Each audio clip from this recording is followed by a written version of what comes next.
ময়মনসিংহ হোসেনপুর সড়কে সওজের প্রতিশ্রুতি ভেঙে জনভোগান্তি চরমে, ড্রেন না থাকায় ঈশ্বরগঞ্জ মধুপুর হোসেনপুর অংশে স্থায়ী জলাবদ্ধতা।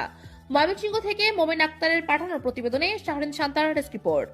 ময়মনসিংহ থেকে ঈশ্বরগঞ্জ মধুপুর ও হোসেনপুর দেওয়ানগঞ্জ সড়কের ঈশ্বরগঞ্জ মধুপুর ও হোসেনপুর অংশে আরসিসি সড়ক নির্মাণের পর থেকেই ভয়াবহ জলাবদ্ধতার সৃষ্টি হয়েছে।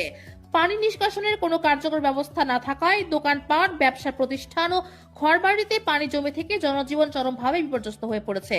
স্থানীয়দের অভিযোগ, এই দুর্ভোগের মূল কারণ সড়ক ও জনপদ বিভাগের সহজ ড্রেন নির্মাণের প্রতিশ্রুতি বাস্তবায়নে চরম ব্যর্থতা।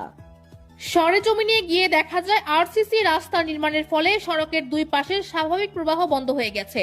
কোথাও কোথাও পুরনো ড্রেনে ভেঙে ফেলা হলেও নতুন করে ড্রেন নির্মাণ করে দেওয়া হয়নি।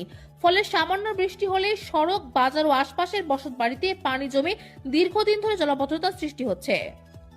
ঈশ্বরগঞ্জ মধুপুর মধ্যবাজার এলাকার স্থানীয় বাসিন্দারা জানিয়েছেন, সড়কের কাজ চলমান থাকলেও ড্রেন নির্মাণ না করায় তারা প্রতিনিয়ত দুর্ভোগ পোহাচ্ছেন। পানি নিষ্কাশনের অভাবে দোকানপাটে পানি ঢুকে ব্যবসায়ীরা ক্ষতির মুখে পড়ছেন। দ্রুত কার্যকর ব্যবস্থা না নিলে পরিস্থিতি আরো ভয়াবহ রূপ নেবে বলে তারা আশঙ্কা করছেন।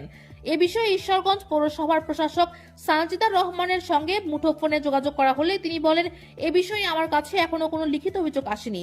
অভিযোগ পেলে প্রয়োজনীয় পদক্ষেপ গ্রহণ করা হবে। সূত্র বলছে, 2023 সাল এমআরসি প্রকল্পের আওতায় চেইনে 40+916 থেকে 40+750 পর্যন্ত আরসিসি রাস্তা নির্মাণ করে সওজ।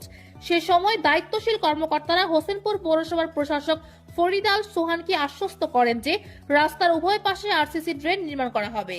কিন্তু রাস্তার নির্মাণ শেষ হলেও আজ পর্যন্ত প্রতিশ্রুত ড্রেন নির্মাণের কোনো কাজ শুরু হয়নি। সমস্যা প্রকট আকার ধারণ করলে হোসেনপুর পৌরসভার প্রশাসক ফরিদ আল হোসেন প্রথম দফায় 2025 সালের 18 মে এবং দ্বিতীয় দফায় 29 জুলাই কিশোরগঞ্জ সওজের নির্বাহী প্রকৌশলীর কাছে লিখিত দরখাস্ত দেন। কিন্তু দুই দফা আবেদন সত্ত্বেও সওজের পক্ষ থেকে কোনো কার্যকর পদক্ষেপ, আশ্বাস কিংবা প্রতিক্রিয়া পাওয়া যায়নি। ফরিদ আল সোহান বলেন, সওজের আশ্বাসের উপর আস্থা রেখেই পৌরসভা আলাদা ড্রেন প্রকল্প হাতে নেয়নি। চাইলে পৌরসভার চলমান প্রকল্পগুলোর সঙ্গে ড্রেনেজ কাজ যুক্ত করা যেত, কিন্তু সওজের প্রতিশ্রুতির কারণেই তারা তা করেনি। এখন সেই প্রতিশ্রুতি ভঙ্গের দায় পুরো এলাকার মানুষকে বহন করতে হচ্ছে। স্থানীয়দের অভিযোগ, সওজ চাইলে খুব দ্রুতই ড্রেনের কাজ নির্মাণ করতে পারত, কিন্তু রহস্যজনক নীরবতায় বছরের পর বছর ধরে কাজটি ঝুলে রাখা হয়েছে। তারা মনে করেন পরিকল্পনাগত দুর্বলতা কিংবা স্বার্থ সংশ্লিষ্ট কোনো চক্রের প্রভাবেই এমন পরিস্থিতির সৃষ্টি হয়েছে। পরপর দুই দফায় দরখাস্তের পরও সওজের উদাসীনতা, প্রশাসনিক ব্যর্থতা প্রকল্প বাস্তবায়নের চরম অব্যবস্থাপনার প্রমাণ। এলাকাবাসীর জোর দাবি, চেইনে 40+916 থেকে 40+750 পর্যন্ত রাস্তার উভয় পাশে